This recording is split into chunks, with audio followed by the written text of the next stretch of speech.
podcast excellence since 2005. This is the King of Podcasts radio network, kingofpodcasts.com. Celebrating 6 years of the program, year 7 starts now. The King of Podcasts radio network proudly presents the Broadcasters Podcast. Here is the King of Podcasts. And welcome to the 6th anniversary of the Broadcasters Podcast. I started this show in January 2018. No sights where this show is going to be stopping anytime soon. I've enjoyed it too much. It's been fulfilling. I've needed this avenue to talk about media on a regular basis because there are very few people that I can really talk this in depth about the media about. Because when I do try to talk to some of my good friends that are very knowledgeable, I can't talk to them about this. Like, it's just too much inside baseball. But for the audience that has found this program, I really appreciate you checking in this program and finding it. You know, I learned a lot on what this show really does for me and what I needed to go and do to continue to keep this lively and entertaining, and know that I could put an hour-long show together that will be something that people will go ahead and kind of put themselves into. Look, this program is my passion project of one of many. I have my wrestling program that I've just completed 12 years doing right now. That show by far has already been doing very well. My Depraved and Debaucherous series, which by far, over on the YouTube channel, I mean, it's done very well. Better than I even expected, because there's just a couple episodes that just took off.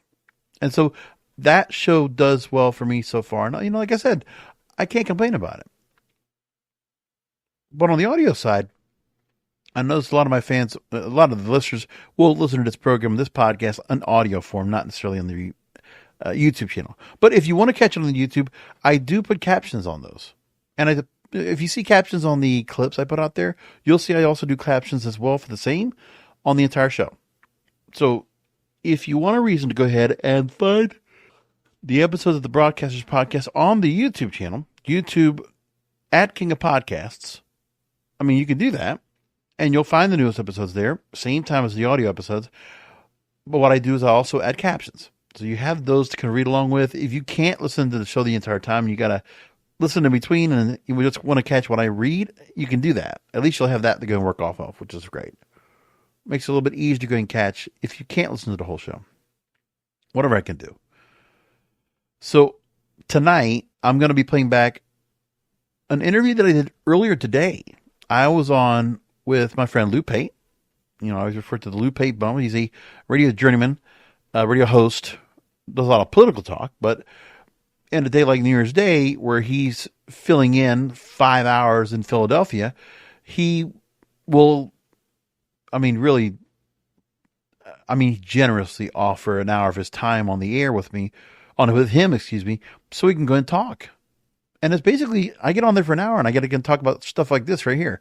Because the Broadcasters Podcast is the one I really promote over there on that show, on that station.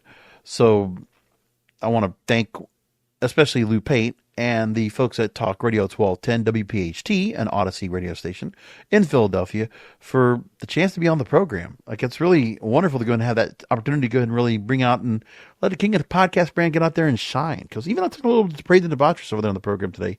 Kind of because he was asking about some of the programming I was doing this week, so I talked about that too. About 45 minutes. I'll play that coming up after I go with you a few other headlines, but some of the stories we talk about on the program when I'm talking to Lou Pate. By the way, I'll be on phone, not on a regular connection. That's just how it was. So if you hear that, you'll hear me, but it'll be by a phone. So sorry if it's not, the quality is not as you expect it. But some of the stories we talk about is the cable TV networks, and how many viewers they lost in 2024, and how they're basically just going extinct one by one. We go through all of that.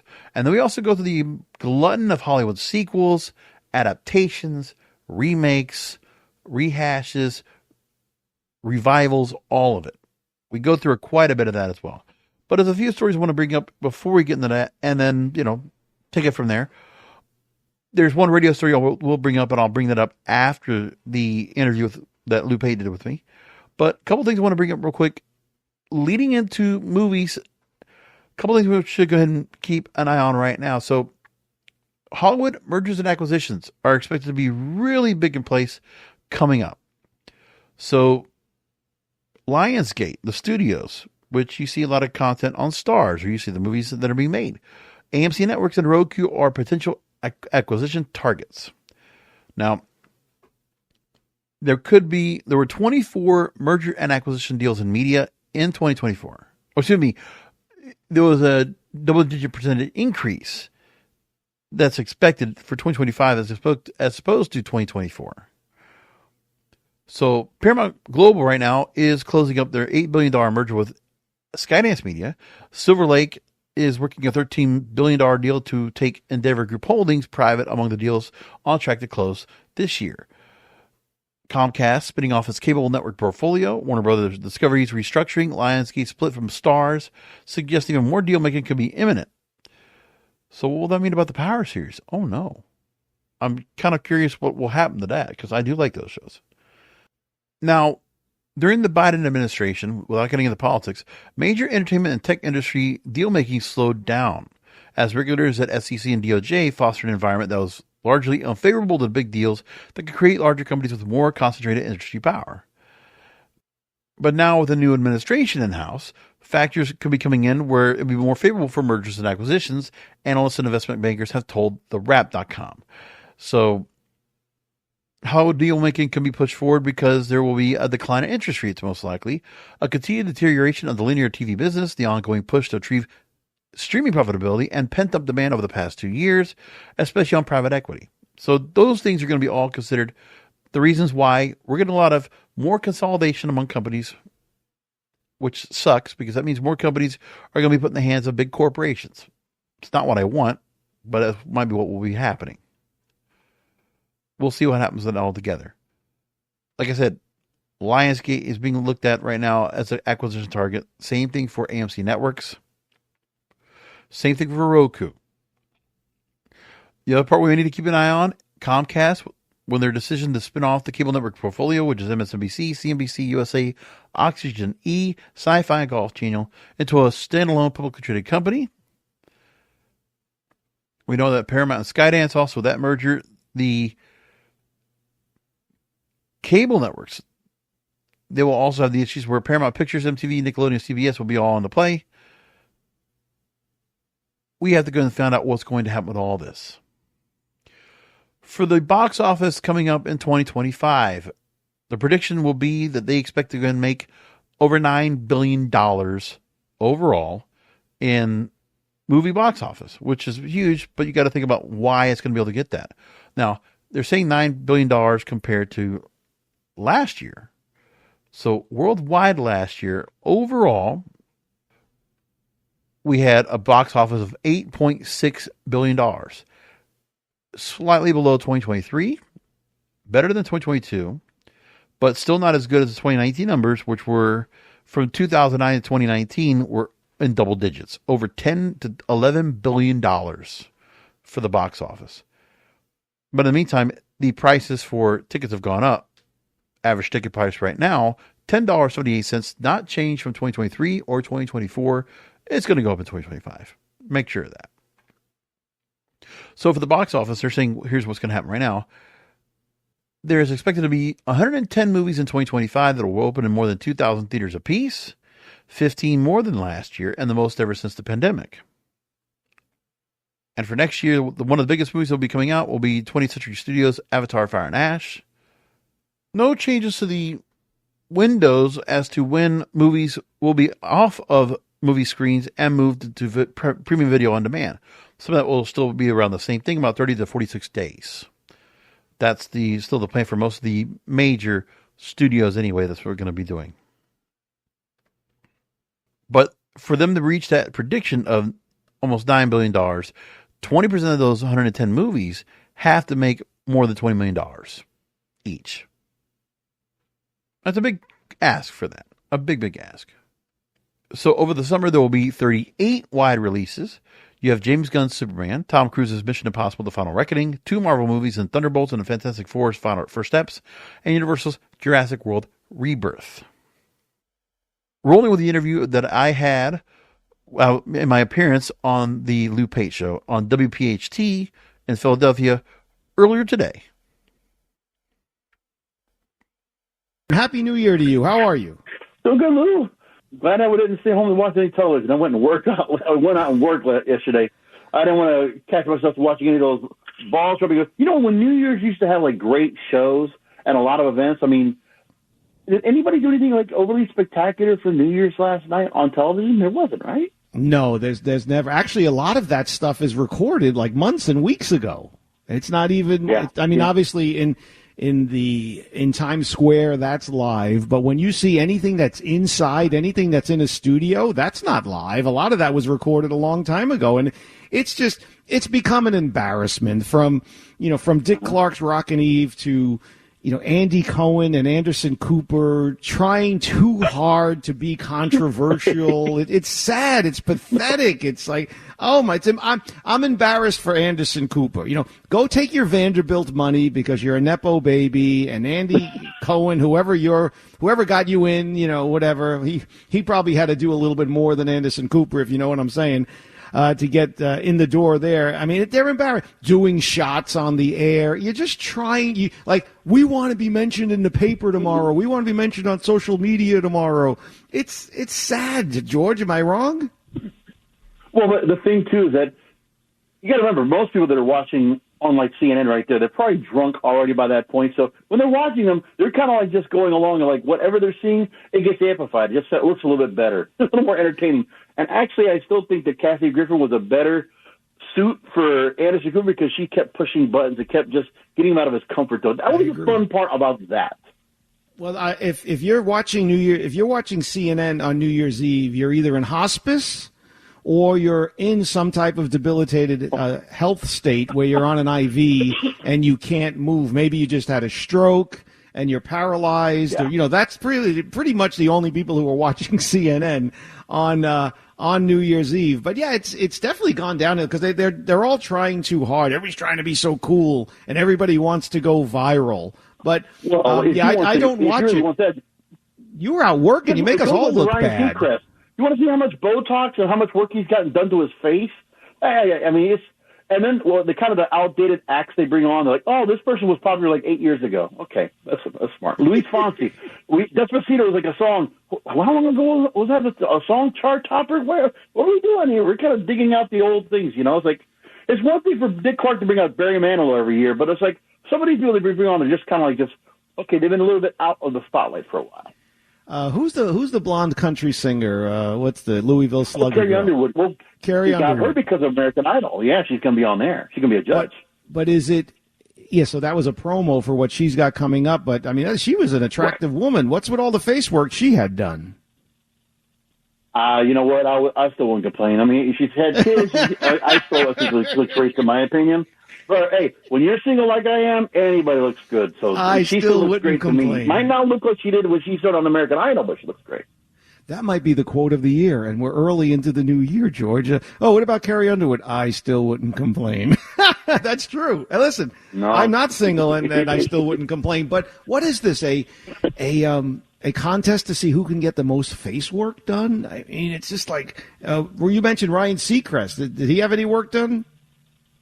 I mean, you could tell he had. I mean, you could get the airbrushing and stuff they do with him now. And he's getting decided to go and do Wheel of Fortune. He's taking over for Pat Sajak. So, like, that coif. I mean, who knows if that coif can still stay like it is? I mean, he's trying to go to stay young. And it's like, you can tell there's work done on the guy. Listen, I'm getting at him because he's ruined the American Top 40 show that Casey Kasem started that I can't listen to that show anymore now because it's not the same. It's like, so I have a personal animus with him. He's a great business guy. I wish he didn't do that. That's all. Listen, I have no problem with all 4'11" of Ryan Seacrest. I really don't. But is there? Is he? I don't know. I've never met. I know people who met him who are like 5'4", and they said they towered over him. Like women who met him, they're like, I was taller than he is. But the thing is, and nothing against him. God bless him. He just bought a house for like $30 million. But my question is there no one else, George?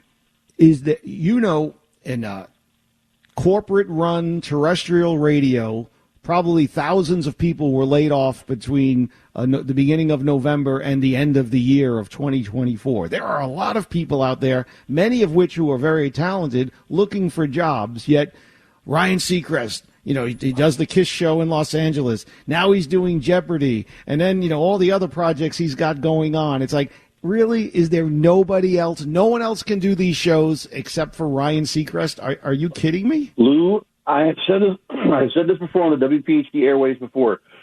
It's always funny, like some of the best MCs of everything have happened to be radio people. And Ryan Seacrest is a great example. Steve Harvey came from, stand-up and everyone. He has a radio career as well. You think about it, like some of the best people that can either host game shows or host events, they're still, at the end of the day, they came out of radio somewhere. It's always how it works. And for whatever reason, nobody thinks to go ahead and, think of let's get the people that could go and go hosting. Dick Clark was a radio guy. I mean, everybody was doing like that. Steve Harvey hosted New Year's Eve, and they don't have them out there anymore. It's like, the thing is, well, first of all, getting to the point about television, who's watching on TV anymore when people are streaming more than everything else? So they're not even thinking about, like, live sports is one thing, but watching the ball drop live, I don't think people are really so much. I mean, I told you who it is. Like in the background, that's it. I told you who it is. If you recently had a stroke and you were in a coma or you're in hospice, ready to die. I mean, but I do want to get to that. But before you mention it, it's a brilliant point. The famous people that the audience doesn't know came from radio. You mentioned Steve Harvey. See, Steve Harvey, he's a natural. He can ad-lib. He can go with the flow. Yes, he has his script probably when he does the game shows and things like that a little bit, but he can go off script and you'll never know it because it's a casual conversation. And that comes from being on radio. That comes from, you see Dick Clark. Ronald Reagan started out on radio. A lot of people don't even realize that.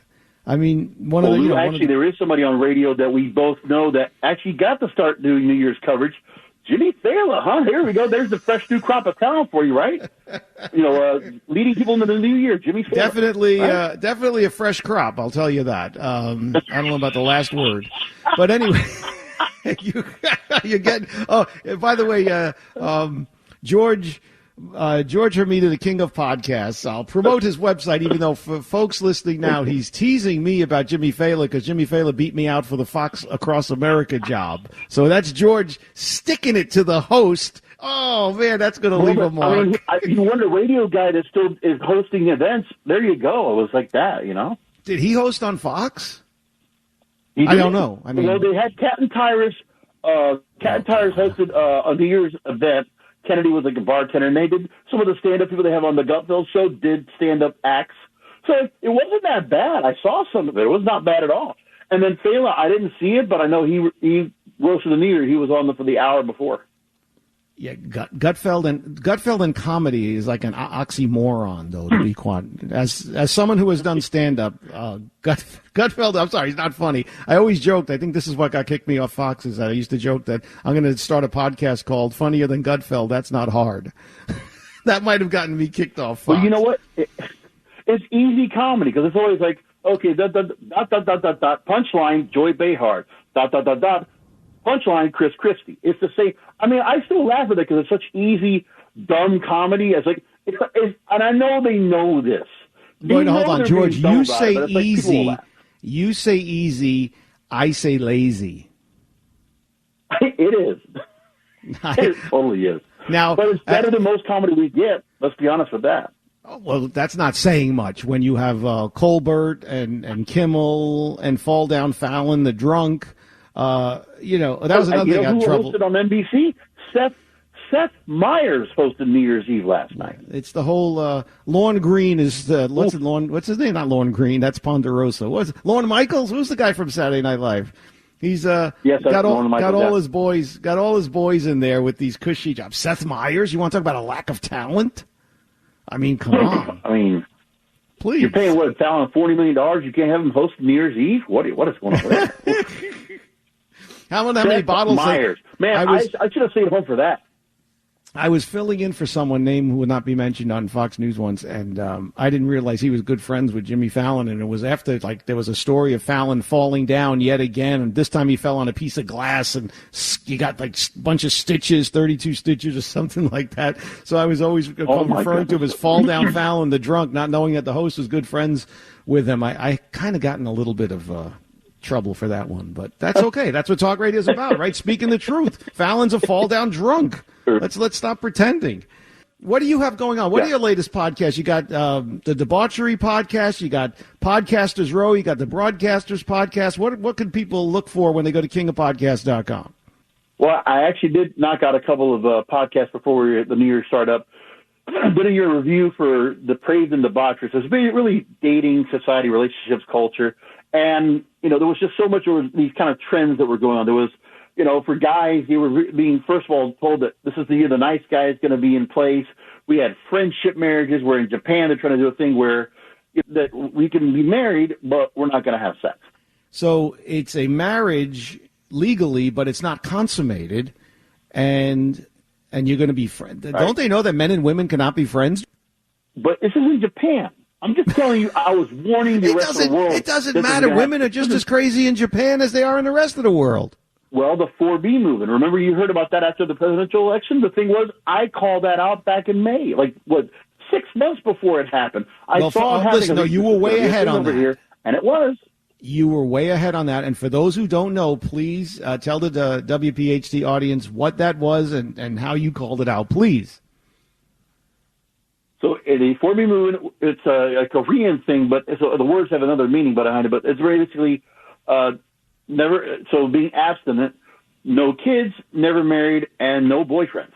Completely swearing off celibacy, not even anything related, anything to do with men. Just complete swearing off.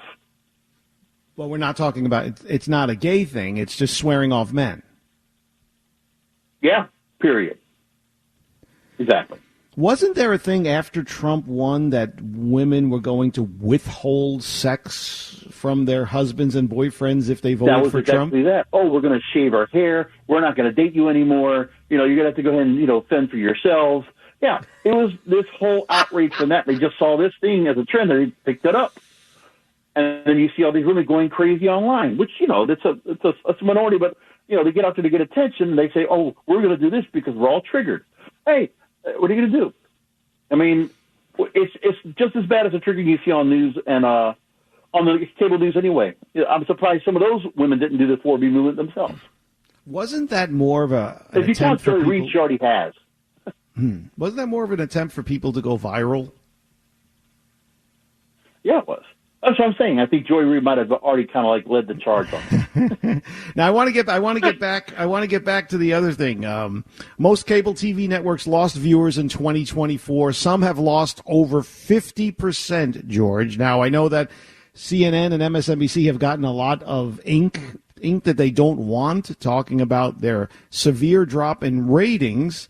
Now, especially since Trump was elected. But George, why then are companies like MSNBC, we'll use them as an example, offering contracts? They signed a contract with Rachel Maddow, $25 million a year for 1 day a week, and then special events such as elections. Joy Reid, I forget, $3 million or something like that.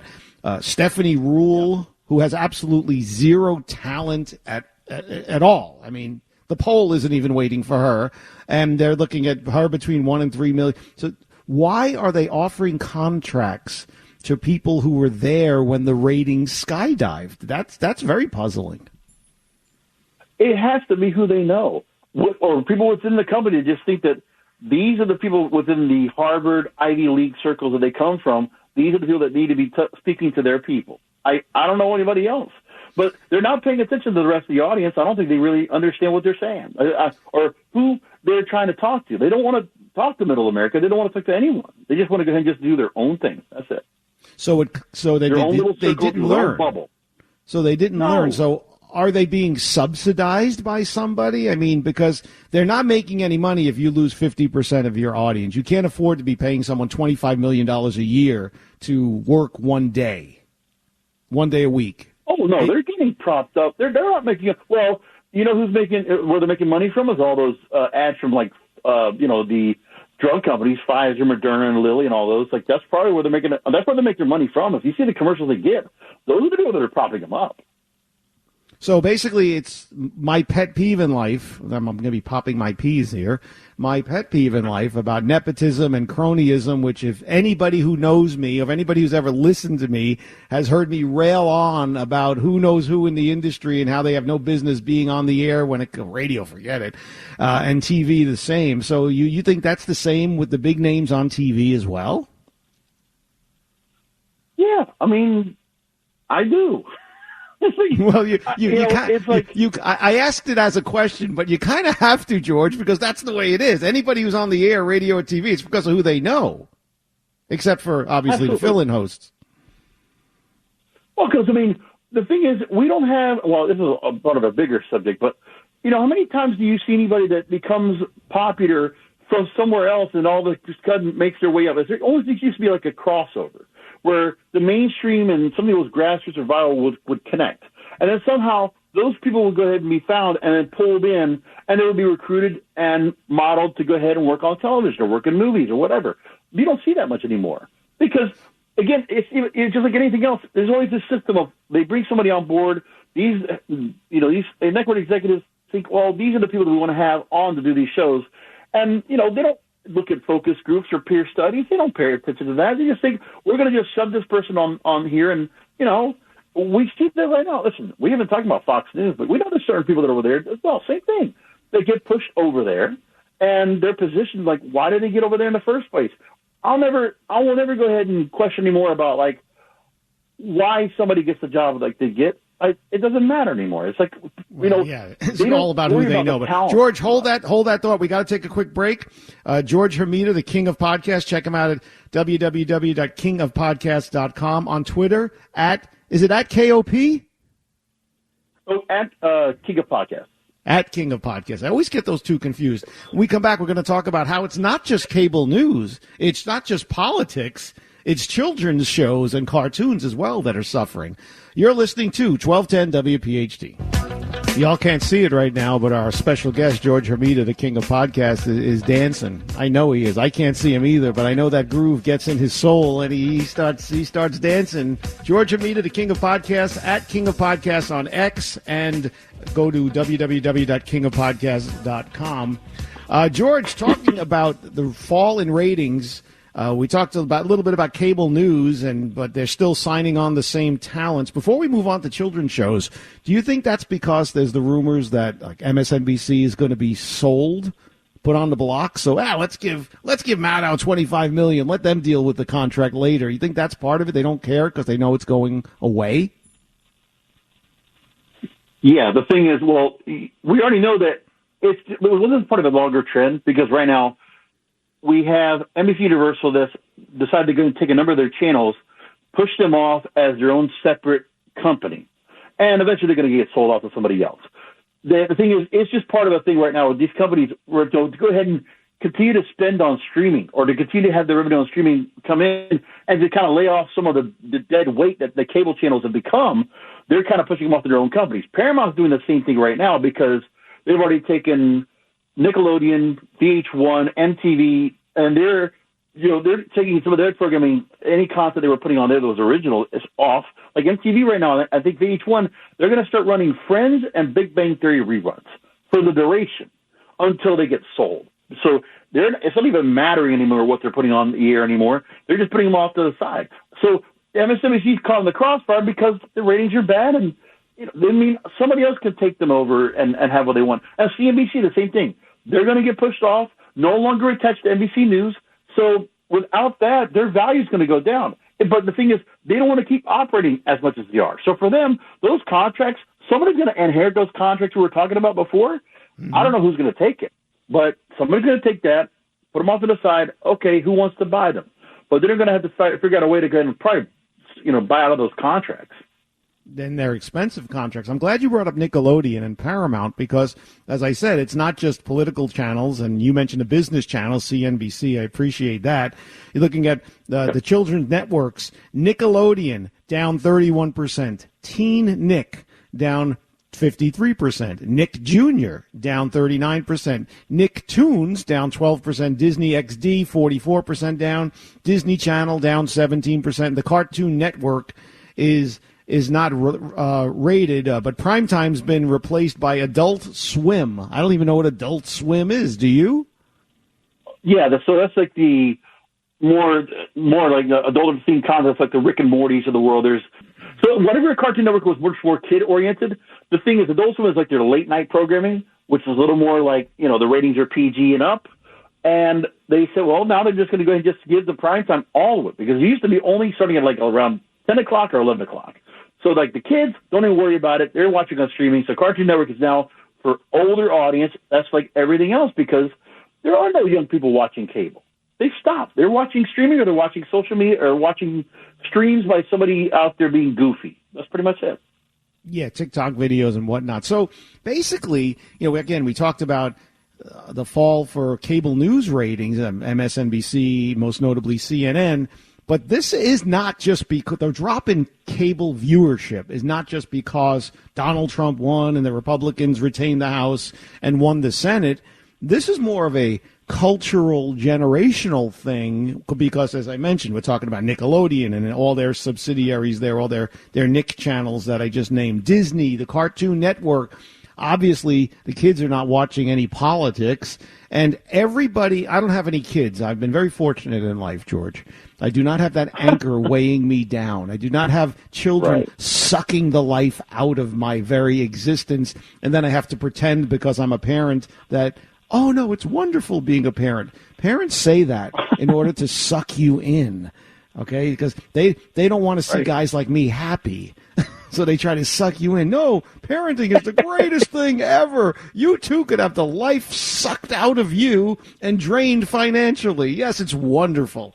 And then they hate you from age 13 to like 24. But people who I know who have kids and pretend to like their kids really will, through knowing their children, and all kidding aside now, actually I wasn't kidding at all, but the kids don't watch TV, as you noted. It's all on the tablets. And if they're watching TikTok videos or they're on whatever their favorite social media platform is, they're watching that. But if they happen to watch a movie, if they happen to watch a TV show, they pull up their tablet, they pull it up on whatever they have, Hulu or Netflix or whatever, the ones, some of them I don't even know about, and they watch it there. They don't sit in front of the TV and channel flip the way we used to. Those days are gone. So network, corporate news, corporate TV, corporate radio, it's really, it's in the home stretch, is it not?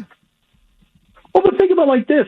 I mean, even you and I at our ages, I think I know for myself, I don't always just have like my phone's down and I'm watching television. I have my phone in my hand or a tablet in my hand, and I'm actually doing something else, and I have the TV on in the background. We're all doing background now, because you can also tell in the scripted shows that are out there, okay, any of the FBI shows, Law and Order shows, right, or any of those that are on TV, on network TV, you notice they're dumbing down the scripts because they know you're just seeing the same familiar faces.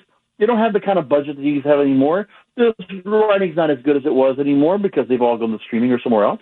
The thing is, they all know that if anybody's watching on television at all right now, it's still just background noise. It's not like we're just sitting there and getting entertained by it completely and we're glued to the TV screen, because we're all doing this now where we're on our phone, we're looking at something else, we're always a little bit distracted.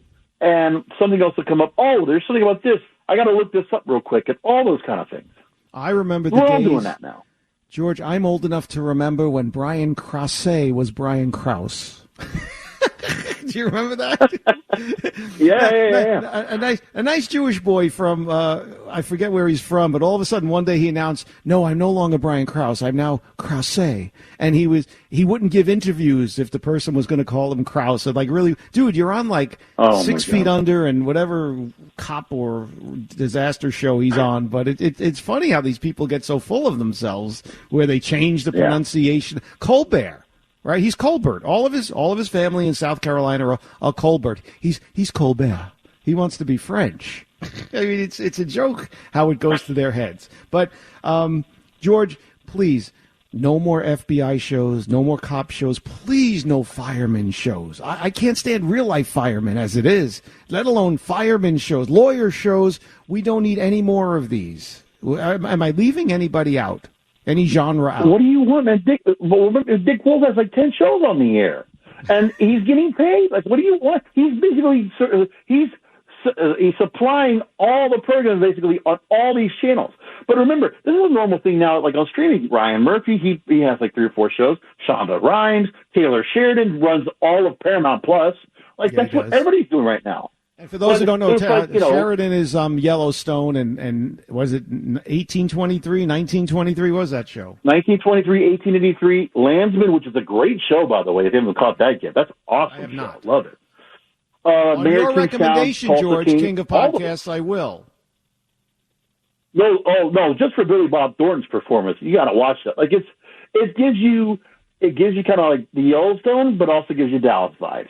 It really does. Like, and of course, I'm one of those people that, by the way, there is a group of people out there that binge watch old shows. So, like, if you look at some of the channels that are doing really popular, Grit is up here in the top 30 of cable channels, or MeTV's in the top 20. That's all old shows. Like, right now, I'm binge watching Taxi on Paramount Plus. Are you really? I never watched the whole series front to back. Yeah. Oh, God, I've seen every episode, probably multiple times, but that was way back in the day. You go to more movies than anybody I know, and I'm glad you do, so I don't have to go to these horrible movies. But before we get to the movies, you're telling me if you thought 2024 was a lot of Hollywood sequels, wait until you get a load of 2025. That is not good. That is not good for someone like me who actually wants to see more creativity and less laziness. Well, not just in comedy, which there's a lot of, and but also in movies. But before we get to that, George, we deal in a society now where it's I'm going to quote, the feminization of the American male, and it's really, I think, a part of the powers that be in fashion and sports and everywhere to feminize men, to make us less masculine. You've heard the term, George, toxic masculinity. You have people like Travis Kelce. Travis Kelce, like, if it wasn't for the beard, look at the way he dresses. You would not know that is a man. Okay, and there's plenty more like him, especially in sports, especially in Hollywood. I see guys walking down the street, and by the way they're dressed, you used to be able to say who's gay and who's not, and that's not true anymore because everybody dresses very feminine. And I'll have friends of mine who happen to be gay. You say, is that guy gay? Because they have better gaydar. And no, that guy's not gay. And it's like, why is everybody dressed like that now? And this is something that has been coming for decades. I'm going to play you a clip, George. This is June of 1970. June of 1970. Okay? We're talking a long time ago. This is Jim Morrison of The Doors talking with Canadian journalist Tony Thomas. It's a brilliant interview if you go find it on YouTube. It's not that long. Yeah. And except for a couple of code words that put a timestamp on it, like in this he uses unisex instead of trans. It's interesting, but they talk about the feminization of the American man and why men really are not needed. But cut number 2, please, producer Jim. The unisex trip is really a cop-out. What's happening is life is becoming more and more feminized. Right. I think so. That the male is now less masculine because he has no need to be very masculine. Yeah, that's true. And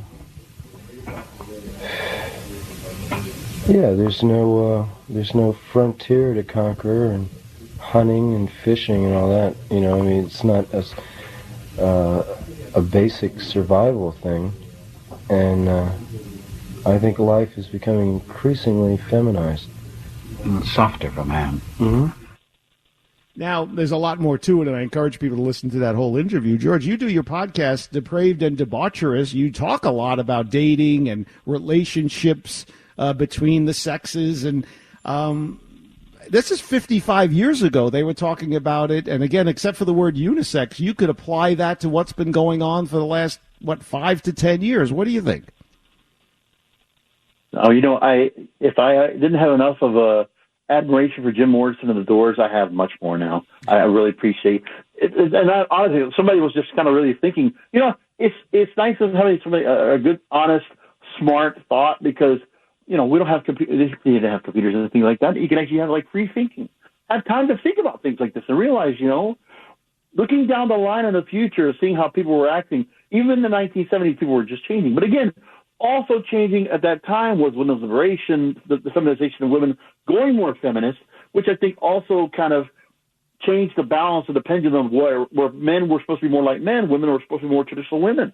I think that's what happened as well. You can put that into account. Now, again, if you want, George, honestly, you go on YouTube, you just type in Jim Morrison, Tony Thomas, it comes up. It's not that. It's only, I think, like a half hour or something like that. And he talks about how, the rock stars of tomorrow are going to be activists and computer people. It's pretty weird that that's over half a century ago. So the vision in these interviews, nothing to do with the image that we've all become used to. Actually, when I listened to that interview the first time, I had to listen with a dictionary, because some of the words he just uses casually are words that most people have to look up. So it's pretty incredible. But they're talking 55 years ago, and now, but it was more gentle then. It's like, oh, no frontiers, no hunting, no fishing. And now it's toxic masculinity. Give us your sperm. That's all you're good for. Isn't that what the left is saying in America today? That's really all men are good for? I'll give you another quote from someone in the 1970s, a lady that I've followed, and I've read her books a couple times. Esther Villar wrote the book The Manipulated Man. I'm quoting this real quick. In our time, women are no longer subject to the will of men. Quite the contrary. They've been given every opportunity to win their independence, and if after all this time they have still not liberated themselves and thrown off their shackles, we can only arrive at one conclusion: there are no shackles to throw off. So women are going to continue to think they need to go down this path of more independence, more career-oriented, less about families, less about children. And the men, what are they supposed to do? I guess they're going to start finding their feminine side. Well, less people are having, the birth rate is way down here in the United States. Oh, yeah. The worst thing to happen to women is the feminist movement. It's unbelievable how much the feminist movement has brainwashed and set back the evolution of women. It's unbelievable. And over time, we're just going to all peter out because women don't want to have babies anymore, George. I know, but the thing is that, we're going to get to a point where it's going to be, it's almost like a full neutral kind of feel to it, but what are we going to do? If they didn't have the liberation that we have, I think we'll have an evolution of women, as career women, and we would still have some of the same things we have now. But this push for women's liberation, like it was not healthy for society in general. Well said. Now on to the movies. I love movies just as much as the next guy. Okay, but I don't go to the movies a lot. I've seen the last movie I saw, George. The last movie I saw was The Sound of Freedom. Can you believe that? What was that? Summer of 23? Yeah. And 4th of July last year, yeah. Yeah. And prior to that, the last movie I saw was the first Wonder Woman movie, which was cutesy. It was okay, but it really wasn't a good movie. She looks good in the costume, so that was, Gal Gadot looked great in the costume. Yeah, that was worth the price of admission right there. And prior to that was American Sniper. So I said the American Sniper, Wonder Woman, and Sound of Freedom were the last three movies I've seen. That's that covers what, 5 years? Yeah, pretty much. Because there's nothing worth seeing. I'm not into comic books. I'm not into comic book movies, and I do enjoy just going to a movie. I could just go to a movie and sit there and watch it, but it got to be so much of the same. There have been, 60 comic book movies in the last 10 years or something along those lines. So two things I don't like, George. I don't like comic book movies, and I don't like action movies. So that cuts out pretty much 90% of all the movies. I'm sure the Mission Impossible movies are pretty good, but I don't care. It's just one of those things. So what can we look for? What'd you see? You told me you went to 68 movies? 62 total this year. 62. I just looked at the number. But there's a couple of things I will say to defend the movies. When we're talking about movies, I'm talking about movies that are going to theaters. different story, because for me, I can't create the experience of a movie theater getting the size TV or the sound or just the experience like I do at the theaters. Like, for me, it's a great thing because I live 5 minutes away from one, leather seats, big, huge screen, popcorn freshly popped, and like that's everything I need right there.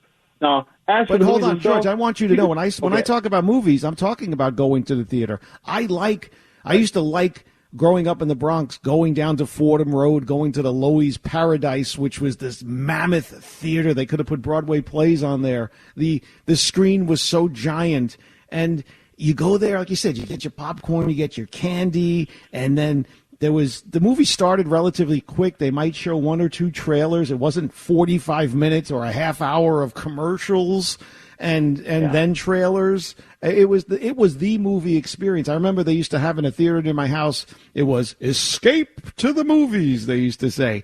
And that's gone. When I go to a movie theater now, it's like 14 movies being seen in one theater. The screens are really small, and the movies, in my opinion, are not very well done.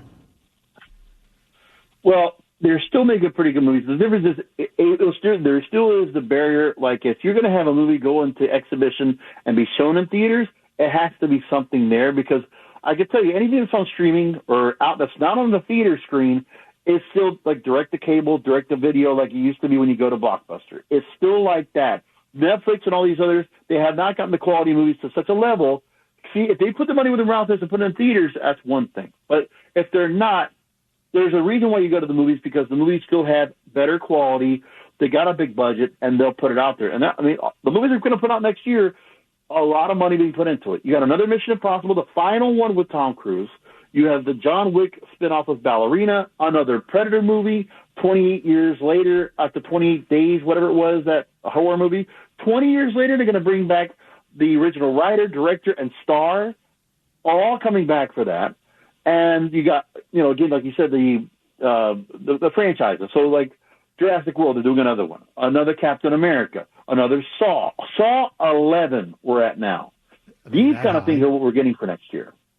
Now, each of the 10 highest grossing films of 2024 were all sequels, except for Wicked. So that's, and by the way, Wicked is doing another movie next year. So it's a sequel next year to get the second part of Wicked. Just for everybody to know that. I don't even bother watching Wicked because I'm not going to invest 6 hours of time over 2 years to watch that. I can't. So there's an article here that you sent me, which I appreciated, from fastcompany.com. It says, the year of the sequel again. So everything that all the ones that you just rattled off, there's even going to be a sequel to The Passion of the Christ. Yeah.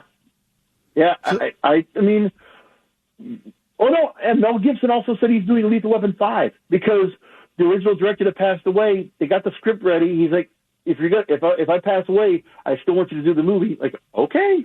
So that's where we are. Another Bridget Jones we're getting. How old does Renee Zellweger need to be before now she's after a younger guy. It's like, okay, Bridget Jones' Diary. What are we going to go to Bridget Jones at the old folks' home? What is this? Like, at assisted living? My goodness, man. Sister Act 3, Freaky or Friday. Is that Jamie Lee Curtis and Lindsay Lohan? They're coming back to do that role as well. I'm like, this is enough. I can't do it. No way. Sorry. So there's nothing there, and I like Keanu Reeves. I enjoy him. He's not the greatest actor, but he's just he's a likable man in real life who plays likable characters, and he plays them very well. I'm not looking for Shakespearean roles that are, I'm looking to be entertained. So I like a Keanu Reeves. I've enjoyed all of his movies. I didn't get into the John Wick stuff, so I didn't follow that. So. He was the voice of one of the new hedgehogs in the Sonic the Hedgehog movie, the third one they just put out. I saw that. Jim Carrey's still very funny in those movies. He played himself as a newer and older character of the villain that's in that movie, and it still holds up. I mean, and Keanu Reeves is like the villain hedgehog that comes into play, and he's good as a voice in it. His name's Shadow in that. But that's the franchises we have now. Like, forget superhero movies. It's these franchises like video games are going to do. Like next year, we're getting Minecraft, which is a huge video game. They're going to now adapt it for movies. Unbelievable. So when do we get Grand Theft Auto the movie? I'm like, oh, you know, if they did it, I would watch it. I'd be first in the theater, you know. But like, I mean, there's some movies I'm looking forward to that are going to be sequels. Like Den of Thieves was a movie a couple of years ago, and it was like the first movie of the year in January. It's all those popcorn movies that start off the year. That looks good. There's some other ones that look really good. Last Showgirl's coming out. That's Dave Bautista and Pamela Anderson. And Pamela Anderson, the older Pam as we see now in the role and as a Vegas Showgirl. Like, there's that. There's going to be some movies that are kind of like, you know, critically acclaimed. We'll get some of those Oscar movies we always get every year that get considered before they get into the awards time. Some of those are going to come out. And some are going to get out of book adaptations. So, like, some books are going to get made into movies. About 51 titles I read that were going to be major either rehashes, sequels, or book adaptations. So, like, there's no creativity, originality coming out of Hollywood. Not right now.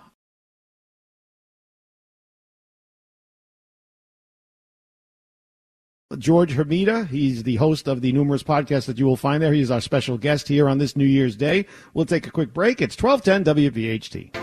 Welcome back, 1210 WPHT. Lou Pate here with you, along with our special guest, George Hermida, the King of Podcasts. Follow him on X at King of Podcasts or the website www.kingofpodcasts.com. George, I was telling producer Jim in the previous break, please, no more Jimmy Fallon promos. They break my heart because he beat me out for that job.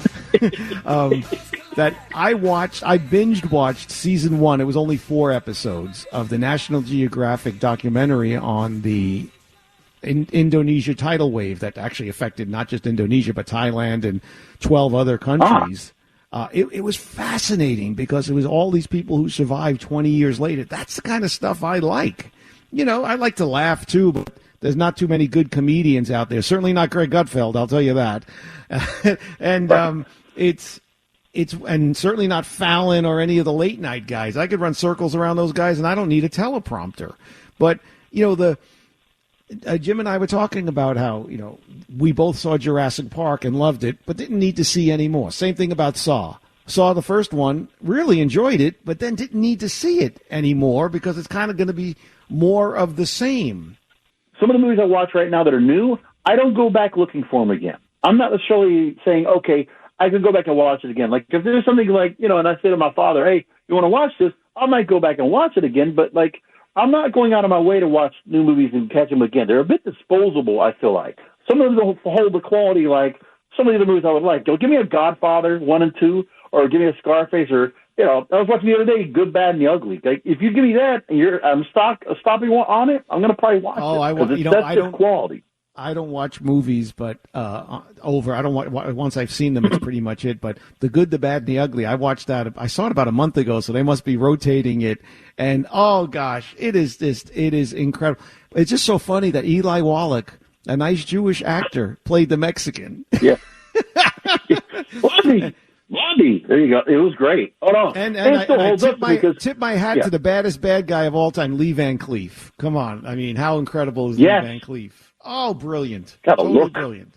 But you brought up The Godfather, and I'm glad you did because I almost forgot to mention. Just recently, Francis Ford Coppola mentioned he regrets making The Godfather 2 because that was the first sequel, and it led to all of these other sequels that we've talked about. You know, Saw 11, John Wick 5, and I don't know if John Wick's good or not. I'm just saying I'm naming the ones that Mission Impossible, what are we up to, George? 8?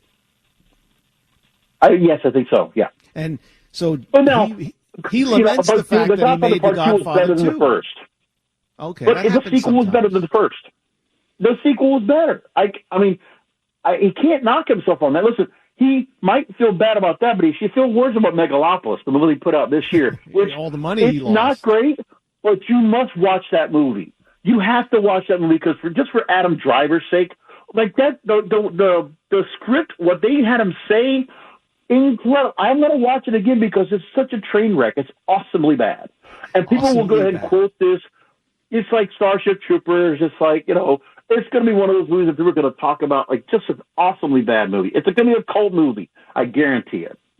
I've got a script, a treatment, we'll say, that I have written. And if there's any directors or producers listening, George, they should call me because this would be a blockbuster like we have not seen and I'm not even going to touch on what it's about here because someone will rip me off. But to be fair to Francis Ford Coppola, he was not judging the quality of The Godfather 2. It was more that movie ushered in the era of the sequel. It wasn't about was that a good or bad movie. It's that it ushered in the era of the sequel, and he regrets that. But it took a while for people to kind of. I mean, remember, nobody was really kind of picking up on that until the 80s, honestly, right? I mean, because I can't think of any movies that were sequels up until like the 80s. I think the first big sequel after The Godfather would be Rocky II. Right. Yeah, that was 79, I think it was. So, yeah, that took a while for that to happen. So, yeah, it was Jaws 2 was, what, 70...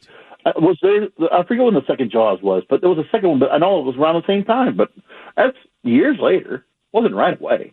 And Jaws is another one. You see the first one, brilliant, entertaining. Yet I don't need to see 2. And I think they wanted up to even throw in Michael Caine, and they still couldn't get me there. And he's a great actor. Right. So not much for Lou Pate to see at the movies. I guess I'll sit around and I'll watch reruns of Jimmy Fallon on New Year's Eve. Can I? Well, if you're going to go to the movies and you just need something to get away, you got to get a subscription.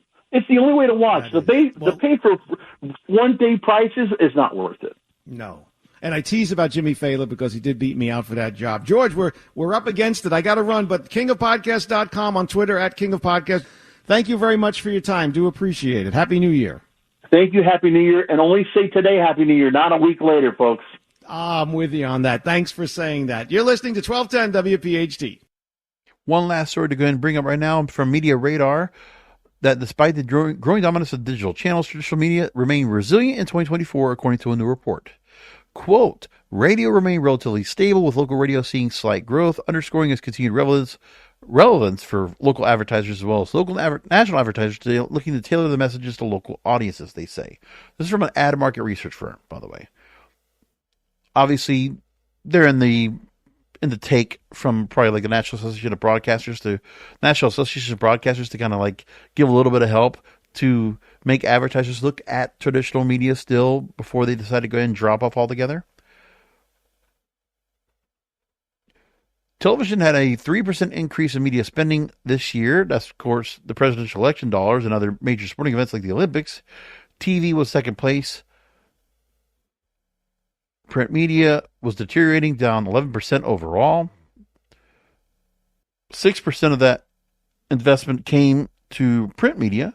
Radio 3%, out-of-home 2%, over-the-top video streaming 2%. They also said that digital advertising and marketing services now account for $1 in every $5 the radio industry generates. Digital now captures nearly 2/3 of total media spending in the U.S., surging 8% year over year and reaching $107 billion in the first 8 months of the year. Led by paid search, mobile, and paid social, digital media meets consumers where they meet the most time and checks all the boxes for advertisers: seamless engagement, quick conversions, and measurable impact. There's a lot more to be said about that, but that's what they had. Media Radar and their comprehensive review of U.S. advertising expenditures across between January and August 2024. Over on Inside Radio, they had that story right there. Anyway, we're going to leave it there. And that's just how we start the 7th year of the Broadcasters Podcast. And I do appreciate all of you checking in and finding the show as you always do. And, new episodes are going to be coming across. There's so much we will be doing in terms of talking about the digital disruption and imagining what stories we're going to get into, especially when it comes to music and movies and TV and radio that will change culturally. When those stories come up, I'll talk about it. Anyway, thanks for spending all of the first 6 years of the program. Year 7 begins. Come back next week for another Broadcasters Podcast. Remember that content is king, and the control of your content is in your hands.